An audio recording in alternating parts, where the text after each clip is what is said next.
సుభిక్ష ఉండాలని వెంకటేశ్వర స్వామి వారిని దర్శించుకోవడం జరిగింది. నెక్స్ట్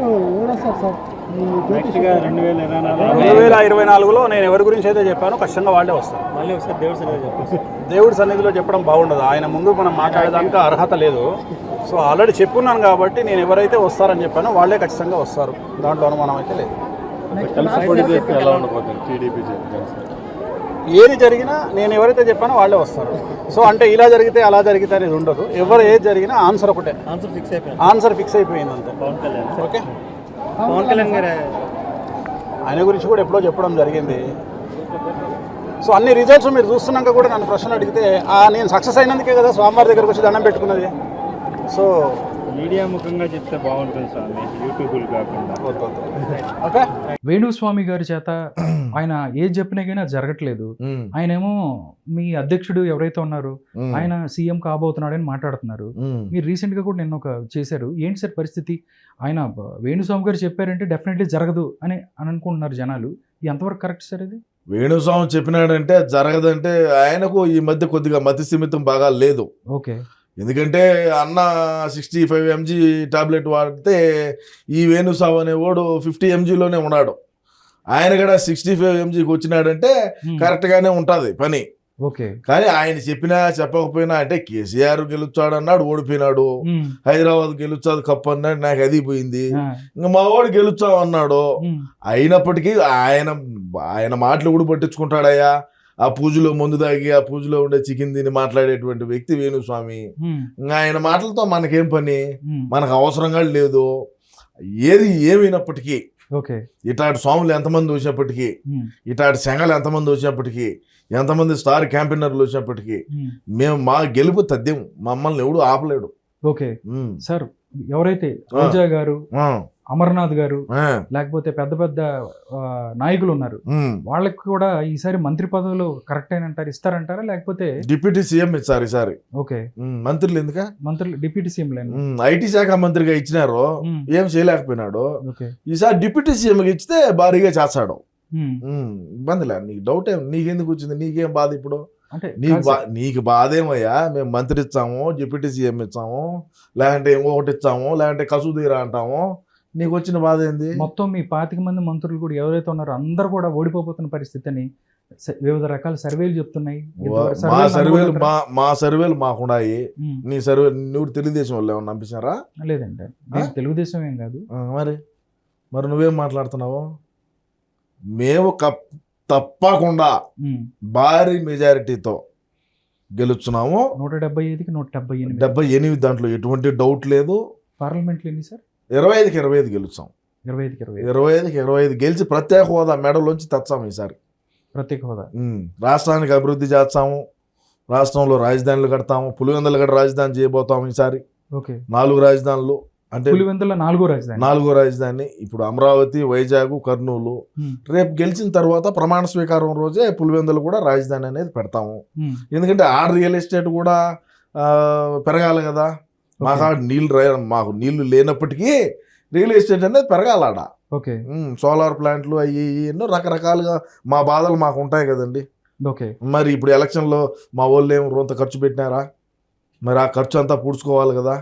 ఏం మా ఇంట్లో మా పిల్లలు తాలిబొట్లు అమ్మి అయితే మీకేం పెట్టం కదా ఇడా అని నేనన్నా మాట కాదు, గిద్దలూరు ఎమ్మెల్యే అన్నాడు. కన్నా రాంబాబు అని ఆయన ఉంటాడు, ఆయన అన్నాడు. అన్నా రాంబాబు, సారీ అన్నయ్య రాంబాబు గారు. సార్, గ్రౌండ్ లెవెల్లో ప్రజలు అనుకున్న మాట, అసలు మీ అధ్యక్షుడు లండన్ నుంచి రాడు, అక్కడే సెటిల్ అయిపోతాడు అన్నట్టు అని కొద్దిగా ట్రీట్మెంట్ తీసుకున్నదాన్ని పోయినాడయ్యా.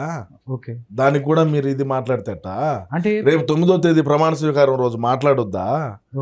మాట్లాడాలంటే కొద్దిగా ఇది ధమాకు ఇది చేసుకోవద్దా?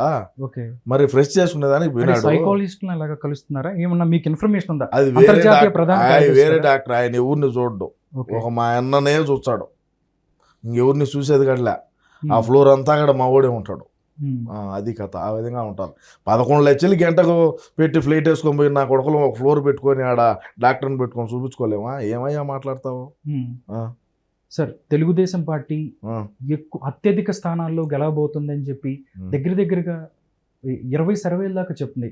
కానీ మీరేమో 151 స్థానాలు, 25 పార్లమెంట్లు అంటున్నారు. జనాలకి నమ్మశక్యంగా లేదు అని అనుకుంటున్నాను 40 సర్వేలు చెప్పినాయి మాకు, మేము 175 ఉన్నాడు. వై నాట్ 175 ఏందంట ఏంది? మాకు 40 సర్వేల పైన 50 సర్వేల పైనే చెప్పినారు మీరే గెలుస్తారు మనమే గెలుచున్నాం అని చెప్పి. ఓకే మరి ఇంకేందంట? సార్ నార్మల్గా జనాలు ఎవరైతే ఉన్నారో మొన్న 85% ఓటింగ్ దగ్గర దగ్గర 82% ఓట్ షేర్ వచ్చింది సార్. అందరూ ఓట్లు వేశారు. వైఎస్ఆర్ కాంగ్రెస్ పార్టీని ఎవరైతే కసితో వాళ్ళకు వ్యతిరేకంగా ఓటు వేశారు, అందుకే అంత పర్సంటేజ్ వచ్చింది అని అనుకుంటున్నారు సార్. యాడేసారు కసితో ఓటు? ఎవరికి వేసారు? టీడీపీకి వేశారు అంటున్నారు సార్.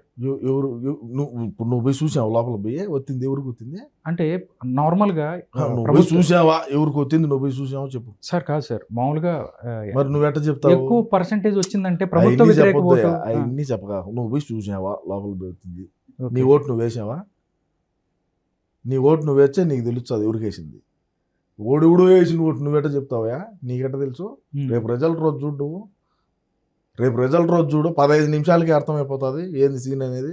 సార్ మీ వాళ్ళే చెప్తున్నారు, మీ నాయకులే చెప్తున్నారు, మొత్తం అంతా మాకేసారని చెప్తున్నారు. అంటే మీ వాళ్ళు చూసిన పరిస్థితి ఉందా, లేకపోతే బ్యాలెట్ బాక్స్ ఈవీఎంలోకి వెళ్ళి అందరూ చెప్తున్నారు మాకే ఓటు చేశారని అడుగుతున్నారు సార్. మాకే ఓటు వేసారని చెప్తే మా బడిగా ఉన్న వాళ్ళు మాకు ఓటేకే మీకు వేస్తారా? ఏమి ఇచ్చారని మీ వాళ్ళకి ఓటు? మేము ఇచ్చేది మేము ఇచ్చాము. ఈ చేతిలో ఒకటి పెడతాము, ఈ చేతిలో ఒకటి పెడతాము, రేపు వచ్చినాక పెట్టేది పెడతాము.